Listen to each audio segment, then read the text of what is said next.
අයිබෝවන්. ඉතින් අද ඔයාලත් එක්ක කතා කරන්නනේ ඔයාලා දන්නවා Google Pay එහෙම නැත්නම් Google Wallet කියන ඔප්ෂන් එකට මේ වෙනකොට ලංකාවේ එකම එක ඩෙබිට් කාඩ් එකක්. එහෙම නැත්නම් ලංකාවේ එකම එක බැංකුවක් තමයි ඔයාලට මේ වෙනකොට සපෝට් කරලා තියෙන්නේ. ඉතින් අන්න ඒ කාඩ් එක මේ වෙනකොට හැම කාඩ් එකම දැන් මේ මුලදී නොවැම්බර් මාසේ මුල වෙද්දි දීලා තිබුණා.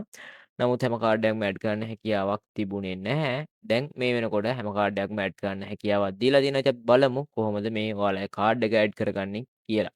ඉතින් වීඩියෝට යන්න කලින් කියන්න ඕනේ අපි YouTube channel අලුත් කෙනෙක් නම් පල්ල තියෙන subscribe button එක click කරලා අපිව subscribe කරලා දිගටම අපිත් එක්ක එකතු වෙලා ඉන්න අමතක කරන්න එපා. හැබැයි තියෙන notification button එක all දාගත්තොත් අපි වීඩියෝ එකක් දාපු ගමන් ඔයාලට notification මාර්ගයෙන් දැනගැනීමේ හැකියාවක් තියෙනවා. ඉතින් ඔයාලා Google Wallet කියන app එක download කරගන්න Play Store එකෙන්. ඉතින් add එන්න පුළුවන්. add ආවට ඒ වර්ෂයට යන්න එපා. මම පෙන්නන්නම් ඔයාලට app එක මොකක්ද කියලා. ඉතින් ඔයාලට මේ බලා ගන්න පුළුවන්. මම දැන් app එකට ගිහිල්ලා පෙන්නන්නම් ඔයාලට. මෙන්න මෙතන නිල් පාට යටම තියෙනවා wallet කියලා app එකක් ඔයාලට බලා ගන්න පුළුවන්. මෙන්න මේ app එක තමයි ඔයාලට download කරගන්න අවශ්‍ය වෙන්නේ. ඉතින් මම මේක මේ විදිහට open කරගන්නවා. එතකොට ඔයාලට බලා ගන්න පුළුවන් මම මගේ Bybit card එක add කරලා තියෙනවා. ඉතින් ඔයාලා card add කරන්න මෙතන මේ plus icon එක click කරන්න. ඊට පස්සේ උඩ තියෙනවා payment card කියලා option එක. මෙන්න මේ payment card කියන option එක උඩ ඔයා click කරන්න.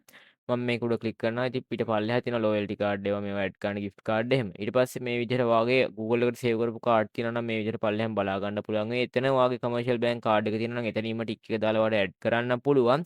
එහෙම නැත්නම් new credit or debit card කියලා ඔයාලට උඩ බලා ගන්න පුළුවන් තියෙනවා icon එකක්. මෙන්න මේක උඩ ඔයා ක්ලික් කරන්න. මේක උඩ ක්ලික් කරපුවාම ඔයාලට හැකියාවක් තියෙනවා ඔයාගේ කාඩ් එක ඇඩ් කරගන්න. මම පෙන්නන්නම් කොහොමද ඔයා ඒක හරියටම කරගන්නේ කියලා.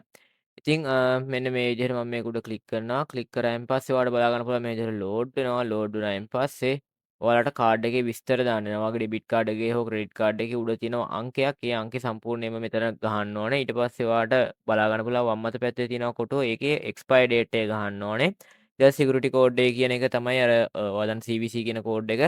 ඒක තියෙන්නේ සාමාන්‍යයෙන් කාඩ් එකේ අනිත් පැත්තේ ඒ කෝඩ් එක ඔයා මෙතනින් ගහන්න ඕනේ. ඊට පස්සේ ඒ ටික ගහලා ඉවරලා පල්ලෙහාට ස්ක්‍රෝල් ඩවුන් කරපුවම ඔයාගේ විස්තර ටික හරියද බලන්න දීලා තියෙන. ඊට පස්සේ save and continue කියන බටන් එක උඩ මේ විදිහට ක්ලික් කරන්න. ක්ලික් කරායින් පස්සේ ඔයාට බලා ගන්න පුළුවන් මෙන්න මේ විදිහට චූටි වෙලාවක් ලෝඩ් වෙනවා. check in card eligibility එක කියන්නේ කාඩ් එක වළංගුද කියලා check වෙනවා. ඊට පස්සේ මෙන්න මේ විදිහට issue terms හම්බ වෙනවා අපිට. ඒ කියන්නේ terms and condition තියෙනවා මෙතනදී. ඒ terms and condition ටික ඔයා කියව ගන්න. ඊට පස්සේ ඔයා ට්‍රේඩිං වලින් සක්සස් වෙන්න කැමති කෙනෙක්ද? පෝස් ෆලෝ කරන්න ගිහින් අතේ තිබුණ සල්ලිත් නැති කරගත්තද? මෙන්න ඔයාට සුපිරි chance එකක්. ඔයාලට 100%ක් නොමිලේ VIP සිග්නල් සමග forex trading සම්බන්ධ සියලුම දැනුම නොමිලේ. වැඩි විස්තර සඳහා WhatsApp හෝ Telegram පණිවිඩයක් යොමු කරන්න. 077 20යි 81යි 494 හෝ 072යි 060යි 31යි 49. accept කියන බටන් එක උඩ මේ විදිහට ක්ලික් කරන්න. ඊට පස්සේ ඔයාලට මෙන්න මේ විදිහට ලෝඩ් වෙනවා බලා ගන්න පුළුවන්. මෙන්න මේ විදිහට ලෝඩ් වුණායින් පස්සේ processing card details කියලා තියෙන්නේ. ඔයාගේ කාඩ් එකට අදාළ වෙන මොබයිල් නම්බර් එකට හෝ ඔයාගේ ඊමේල් එකට මේගොල්ලොන්ගේ කෝඩ් එකක් එනවා. ඉතින් අපි බලමු ඒක කොහොමද කියලා. මේ තියෙන්නේ text me a code හෝ send me an email කියලා ඔප්ෂන් එකක් තියෙනවා. මම මෙතනදී කෝඩ් එක ගන්න. මෙතනදී කෝඩ් එක එන්නේ මගේ අනිත් ෆෝන් එකට කියලාත් ඔයාට බලා ගන්න පුළුවන්. ඉතින් මේ රෙකෝඩ් කරන ෆෝන් එකට එන්නේ කෝඩ් එක. අපි බලමු මේ කෝඩ් එක ආවයින් පස්සේ මෙතන ටයිප් කරන්න මොන වගේ ඉන්ටර්ෆේස් එකක්ද එන්නේ කියලා. මෙන්න මේ විදිහට කෝඩ් එක ටයිප් කරන්න ඉන්ටර්ෆේස් එකක් එන්නේ. ඉතින් ඔයාලට පුළුවන් ඒ මැසේජ් එක නෝමල් මැසේජ් එකක් එන්නේ ටෙක්ස්ට් මැසේජ් එකක්. ඒකේ ඉලක්කම් 4ක් එන්නේ මට මතක විදිහට. හව 6ක්. ඉතින් ඒක මෙන්න මෙතනින් ටයිප් කරලා ඔයාලට enter code කියන තැන ක්ලික් කරන්න තියෙන්නේ. ඒක උඩ ක්ලික් කරන්න තියෙන්නේ. එතනදී ඔයාගේ කෝඩ් එක එන්නේ නැත්නම් change verification method කියලා පල්ලෙහා ඔප්ෂන් එකක් තියෙනවා. මේක උඩ ක්ලික් කරන්න. ඒක උඩ ක්ලික් කළා ඔයාලට පුළුවන් එතනින් අනිත් ඔයාගේ මේල් එකට කෝඩ් එකක් ගෙනගන්න. බෑන්ක් එකට දීලා තියෙන මේල් එක තමයි එතනින් ඇඩ් වෙන්නේ. දැන් මේ virtual card number is ready කියලා ඔයාලට මේ විදිහට බලා ගන්න පුළුවන්. done දුන්නායින් පස්සේ ඔයාට බලා ගන්න පුළුවන් උඩින් මෙන්න මේ විදිහට commercial bank vibe කියලා කාඩ් එක ඇඩ් වෙලා තියෙනවා. ඉතින් ඒක උඩ ක්ලික් කරාම ඩෙබිට් කාඩ් එකක් කියලා මේ විදිහට බලා ගන්නත් පුළුවන්. පල්ලෙහාට ගිහින් තියෙනවා මං කලින් ඇඩ් කරලා තිබ්බ අපේ Bybit කාඩ් එක. ඉතින් ඔයා පේ කරද්දී ඔයාලට ෆෝන් එක නිකන් මේ කාඩ් මැෂින් එක උඩට අල්ලන්න විතරයි අවශ්‍ය වෙන්නේ.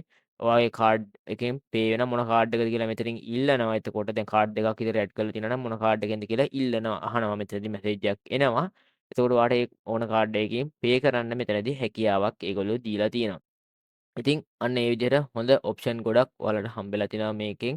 ඔයාගේ ඩෙබිට් කාඩ් එක අරන් යන්න අවශ්‍ය නැහැ කොහෙටවත්. ඔයාට සිකියුර් විදිහට වැඩේ ගනුදෙනු කරගන්න හැකියාවක් මෙන්න මේ ඔප්ෂන් එක හරහා හම්බෙලා තියෙනවා. ඉතින් කැමති කට්ටිය try කරලා බලන්න. ගොඩක් කට්ටියට මේ ඔප්ෂන් එක අද වෙනකම් මං හිතන්නේ ඕපන් වෙලා හම්බෙලා තිබුණා කියලා.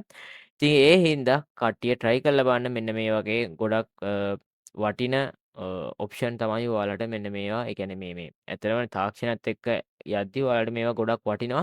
ඉතින් එතකොට ඔයාලට ඩෙබිට් කාඩ් පර්ස් එහෙම අරන් යන්න දෙයක් නැහැ. ෆෝන් එක විතරක් තිබ්බම ඇති. ෆෝන් එක ටැප් කරලා ඒ කියන්නේ මෙතනදී පාස් කීය ඉල්ලනවා. ෆෝන් එකේ පාස්වර්ඩ් එක ඉල්ලනවා. පේ කරද්දි ෆින්ගර් ප්‍රින්ට් එක වගේ ඉල්ලනවා.